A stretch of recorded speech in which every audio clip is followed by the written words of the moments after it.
Wool production. Though linen may have been produced sooner in America, it makes better sense to deal first with the making of wool yarn. The operation was simpler, so was the wheel on which wool was spun. Wool is the winter coat of fleece sheared from a sheep when the weather has warmed up enough for the animal to get along without it. The shearing is an expert operation that should get the complete fleece off in one piece without wounding the sheep. It is done now with power clippers. Originally, it was done with hand shears that looked a lot like spring-backed grass clippers. Many of the Massachusetts-based settlers had been clothiers at home. A clothier then made cloth, not clothes, so they were well acquainted with wool processing. It was first necessary to get out of the fleece all the trash that the sheep had managed to pick up, bits of pine tar, sticks, and burrs, as well as feltings, places where the wool had become matted into hopeless knots. The fleece was then thoroughly scoured, and when this had been done, it was often dyed in the wool. Indigo was the favorite dye. It was blue, of course. Madder was used for red, if it could be had. These two were importations. They were supplemented by yellows and browns made by boiling various tree barks and roots. Hickory, walnut, oak, and sassafras were used. A few flowers and berries yielded dyes which could be set as permanent color, among them goldenrod, iris, and pokeberry. Carding wool. Wool shears. Along with the dirt, scouring removed all the natural grease from the fleece, and it had to be saturated with lard oil before it would submit to carding. Carding was a job for grandmothers who weren't able to do much else and would had no teeth to be set on edge by it. Its object was to fluff the wool and mix it thoroughly and evenly, not to straighten it, as has sometimes been said. It was done with two rectangular paddles, both set thickly with wire teeth that curved back a little toward the handles. A small bunch of wool was put between them, and one paddle was pulled repeatedly across the other with the teeth opposed. To strip the carded sliver of wool out, the moving or upper paddle was reversed, and the two cards were rubbed gently back and forth against each other. The resulting sliver was ready to be spun into ordinary woolen yarn. If it was desired to spin worsted, in which the fibers are laid as parallel as possible, a further combing operation was needed that straightened the fibers and removed the short ones. Wool spinning. Spinning is simply twisting. You'll find that you can pull fibers partly out of a wad of ordinary absorbent cotton and twist them into a short, crude thread between your thumb and finger. As the twist gets up toward the wad, it will begin to draft more fibers into itself. If uncontrolled, it would gather too many and make a lump or slub on the thread. It is the educated control of the draft that makes a good spinster. A hand spindle and its use. It isn't practical to spin a long continuous thread without some kind of mechanical help. Only spiders can do that. The simplest aid is as old as spinning.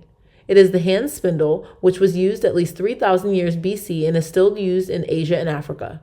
The spindle is a tapered stick about 8 inches long, passing through a wood or clay flywheel called the whorl, which is fixed to it a couple of inches from the thicker end.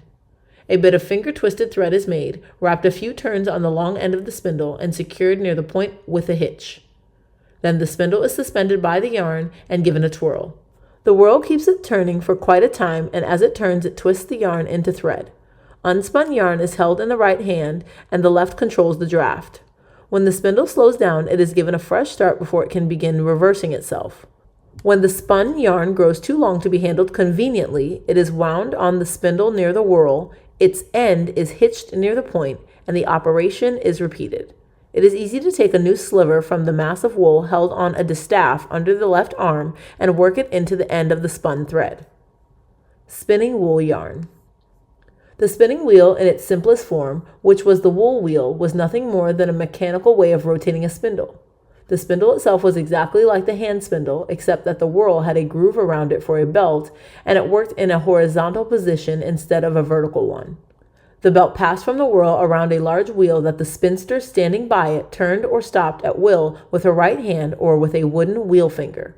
This was a stick about 9 inches long with a knob on one end so that it would readily catch a spoke. Some spinners put a child at the job of turning the wheel. The yarn was spun off the tip of the spindle and was held horizontally in the same axis with the spindle as it twisted. To wind finished yarn onto the spindle, the spinster moved her hand toward the wheel until the yarn was at a right angle to the spindle shaft. She gave the wheel a little push and the yarn was wound up. Sometimes the corn cob was stuck on the spindle and the yarn was wound on it. The cob could be replaced when it was full without the spinster having to stop and wind yarn off. It was eventually wound off, however, on a hand reel called a niddy noddy, or on pegs inserted into the spokes of the spinning wheel, or in later days, on a clock reel that clicked when 40 strands had been wound. Any of these systems produced 40-strand hanks, 54 inches around. 7 hanks, or knots, of wool made a skein. 6 skeins was a good day's spinning, at the end of which the spinster had walked miles, half of them backward. Hand reel. Clock reel. A flax break. Flax production. Flax is tough stuff. The desirable fibers of flax lie under a tough bark and around a hard core. It took about 20 operations, all laborious, to reduce the plant to a state that would allow its fibers to be spun. Since the reader is unlikely to want to prepare any flax, not every step is detailed here. In harvesting, the plants were yanked up by the roots, dried, and rippled in the field. Rippling was dragging the stalks through a coarse wooden comb to strip off the seed pods, which were saved and pressed to get linseed oil. The ripple stalks were bundled in baits and retted or rotted by soaking them in water under weights for 5 days. Retting in ponds was unpopular because it killed fish. Running water was preferred. The object of retting was to make the central core of the plant brittle so that it could be broken into short pieces on a flax break and be more easily removed. A flax break was about 5 feet long and 3 feet high. Its working parts were supported on stout legs. Connecting the 2 end pairs of these were 3 or 4 wooden slats set side by side on edge. They were called knives. Their upper edges were thinned somewhat. Opposed to these and hinged to one end of them was another set of knives working between the lower ones. The flax was laid across the lower knives, and the upper set was brought down forcibly upon it, literally breaking the stalks but not the strong linen fiber. Sometimes a wooden mallet was used to pound the break. It was work for men. After the flax had been put through a coarse open break, it was broken again on a finer close break. Then it was ready to be swingled or scutched. The object of swingling was to get the bark off and to remove the broken bits of core. A bundle of stalks was hung over the end of an upright board and beaten with scraping, downward strokes of a long wooden swingling knife. Both sides of the bundle were dealt with. This, too, was hard work, and it was done twice over. A good man could swingle 40 pounds of flax a day. The coarse stuff that was knocked out by the second swingling could be used for bagging. Swingling or scutching flax. Hackling and the hetchel with which it was done. After swingling, the flax fibers were combed out straight and cleaned of the broken fibers called tow by being drawn through a series of hetchels with increasingly fine teeth. All this work and the spinning that followed it is now done by machinery, not better, but much faster. Flax spinning. The flax wheel was invented in the 16th century, and aside from other advantages, it justified itself by allowing the spinster to work sitting down. The drive wheel was turned by a crank, which was kept going by a treadle. The flax wheel had not one but 2 belts. One drove the whorl of the spindle, the other a pulley, slightly smaller than the whorl, made on the end of a bobbin that turned freely on the spindle, using it as an axle. The spindle was an entirely different affair from the one on the wool wheel. Instead of having a point from which the thread was twisted, the flax spindle had a hollow end, and the thread was twisted in that. The finished yarn made an exit through a hole in the side of the spindle. It was really the side hole that twisted the fibers, and was led to one of the hooks on one leg or the other of a horseshoe-shaped flyer that was made as part of the spindle and turned with it. From the flyer it was wound on the bobbin, which, because of its smaller pulley, ran slightly faster than the spindle. Linen is strong, so the constant tension, which increased as the bobbin filled, seldom broke the thread. Besides, the belt could easily be made to slip a little in the pulley groove. From time to time, bobbins had to be changed. To get one off, it was necessary to remove the spindle. This was made easy by the use, on the pulley end, of a leather bearing that was nothing more than a double thong, with its 2 ends thrust through a hole in the supporting post. Tension on the belts was controlled by turning a knob on the end of the platform. This rotated a threaded wooden rod that moved the whole spindle support. The spinning of linen yarn was more continuous than making wool yarn. Like wool, the linen was wound off the bobbins into knots of 40 threads, but a skein of linen was 20 knots against 7 for wool. Making cloth requires quantities of spun yarn, so when there was nothing else that had to be done, New England women and girls spun. If there was a chance to spend a day gossiping at a neighbor's, the good wife took along her baby and her spinning wheel. Sometimes in the back country she rode a horse with the baby on her lap and her wheel tied on behind the saddle. There may have been colonial homes north of the Susquehanna that didn't own a spinning wheel, but they were few and far between. The flax wheel.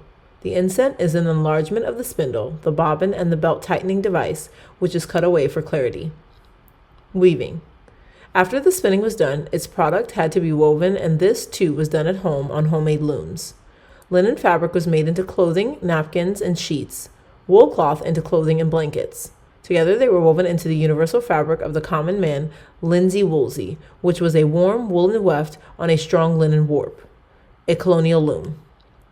Until the 18th century, cotton was an imported luxury valuable for its rarity. The tow, with bits of bark still clinging to it, that was removed from flax in its second swingling, served to make canvas and sacking. Sometimes spun finer, it was made into material for very scratchy shirts, work smocks, called long shorts, and floppy summer pants of calf length. All weaving is done on the base of taut, parallel threads called a warp. To make a plain fabric, a single continuous thread, called the weft, is passed back and forth across the warp threads, joining them and at the same time being supported by them. In any single passage across the fabric, the weft passes under alternate warp threads. On its return passage, it must pass over those threads and under the ones it missed on the first trip. Since it is impractical to pick up one warp thread at a time and pass a bulky roll of weft under it, a way had to be found to raise all the odd-numbered threads at one time, allow the weft to be passed under them, and then pick up all the even-numbered threads from the weft to be passed back under them.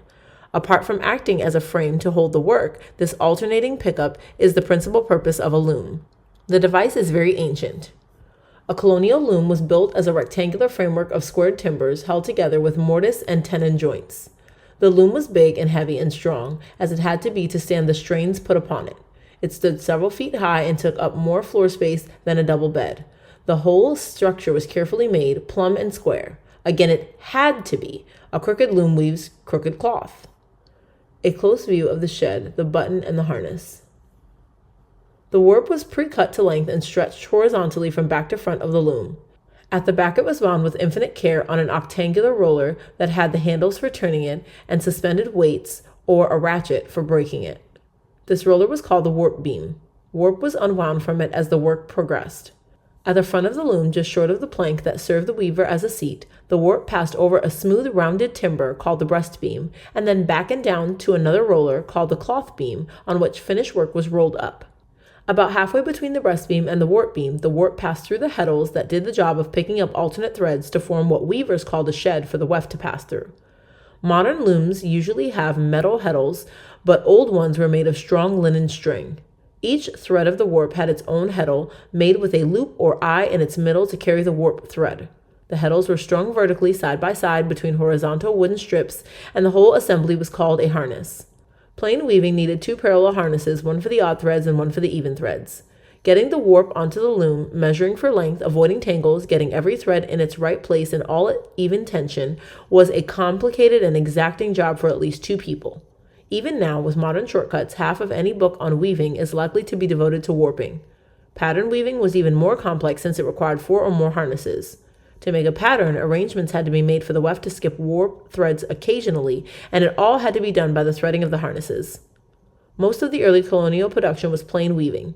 The two harnesses hanging side by side were connected by ropes that passed over a roller at the top of the loom. If one harness was pulled down, the other had to rise, carrying with it only its own warp threads. Those of the other harness slipped, unaffected, between the heddles of the rising harness. The harnesses were moved up and down by the alternate pressure of the weaver's feet on 2 treadles. These were hinged at the back of the loom and were connected to the bottoms of the harnesses by nicely adjusted ropes. Between the weaver and the heddles was the swinging batten, pivoted at the top of the loom and hanging by 2 wooden side pieces called swords. The batten itself was made of 2 heavy pieces of wood, one above the warp and one below. Fixed between them was the reed, a comb-like affair originally made with slivers of actual reed closely and evenly spaced. The warp threads passed between the reeds, which were tall enough to allow space for the rise and fall of the shed. This was necessary because the actual weaving was done in front of the reed, and after every pass of the shuttle, the batten was pulled forward to pound the weft firmly into place. The thump of the batten was a familiar sound in American homes for 2 centuries. In action, the weaver raised one harness and threw the boat-shaped wooden shuttle so that it slid through the shed from hand to hand, trailing its yarn behind it. The shed was then closed, the batten was swung forward and back again. The other shed was opened, and the hand that had caught the shuttle threw it back again. A hard-working, skilled weaver could make about 3 yards of 30-inch wide cloth a day with heavy wool yarn.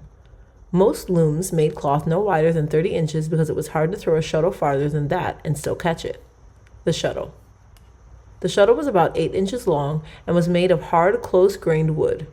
Boxwood was favored in England. Over here, dogwood was found to be a perfect substitute, and applewood was sometimes used.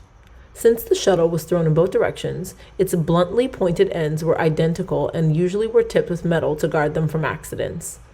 There was a recess cut into the shuttle, large enough to hold the quill, from which the weft thread unwound, making its exit through a hole in the shuttle side.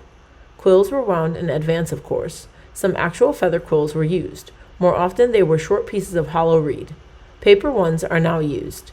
The quill rotated on a wire that was sprung into holes made for it in the ends of the shuttle recess. The weaver worked sitting on a bench that was part of the loom. Suspended between heaven and earth, one wrote. Both hands and feet were constantly busy, and every now and again it was necessary to get down, release a few inches of warp, and take up a corresponding amount of the cloth beam. Weaving seems to have been a soothing and satisfying occupation.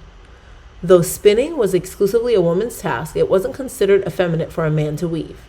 In time, there came to be professional weavers, men who traveled through the country, like the soap and candle makers, weaving yarn spun in the household and used the household's loom for the job. The quill. Clothing. Up to the middle of the century, New England clothes were sober and restrained. Even the wealthy, though their garments might be rich, wore little in the way of ornament. The elders were in control, and everybody, Puritan or not, dressed as they ordained. In the second half of the century, more and more people in the towns wore fine clothes and aped the fashions of London, regardless of the thunderbolts hurled at them from the meeting houses. Clothing was issued to the original settlers who landed at Salem, and the list of what they received had been preserved. For the men, jerkins and doublets of leather are mentioned. The difference between the two is slight, and, at this date, a little vague. Both were outer garments worn as we wear coats. The jerkin was likely to be a sleeveless pullover with a short slit at the neck and front. The doublet may actually have been of double thickness. That's how it got its name originally. It was open all the way down the front and was fastened with hooks and eyes, loops or points. Buttons existed, but were thought to be a vanity by the early Puritans, as they are still by the Amish. The button taboo lasted only a few years in New England. Before 30 years had passed, even the elders wore buttons galore and other vainer furbelows as well. Points were rows of short strings or tapes attached to opposite edges of a garment. They were simply tied together. They were used in various places and on different kinds of clothes. The ends of the strings were finished with metal tags or with tassels. Breeches were usually held up by being tied to the doublet with points. Doublets usually had sleeves or were provided with points around the armholes so that sleeves could be tied on. Non-Puritans might use buttons for this. 17th century sleeves were frequently separated garments. Loops were set in a row also, but on one edge only. Opposite each loop was a hole like a buttonhole.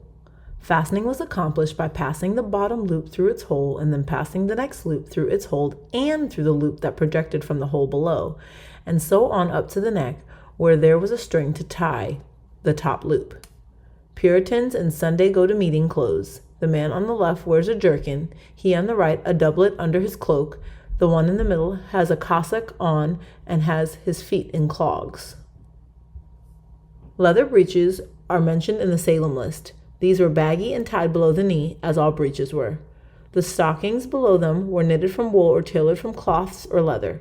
Breeches became tighter after a while, but leather ones, made from deer hide or sheepskin, continued to be worn by most working men and farmers until the beginning of the 19th century. They were so universally worn that they came to be made by specialists who turned out nothing else.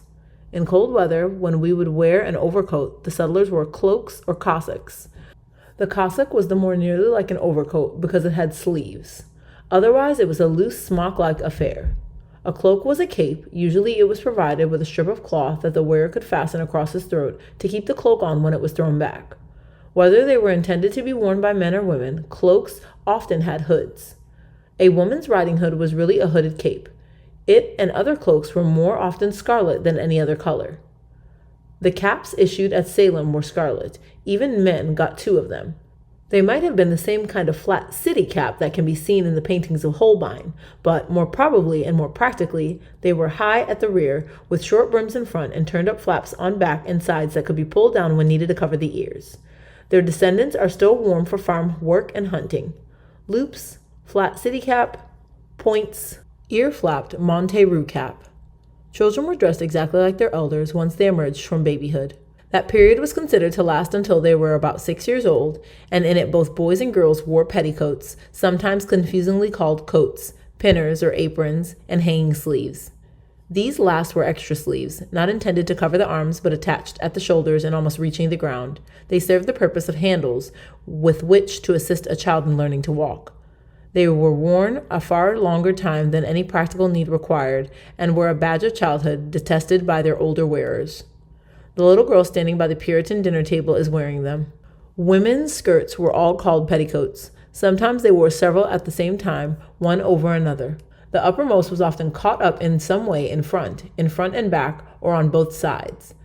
The feminine doublet, which was correct in 1630, was soon replaced by the bodice, called at first a pair of bodies, and looking like an outside corset, laced front and back. Some kind of bodice was worn by nearly all women for more than a century.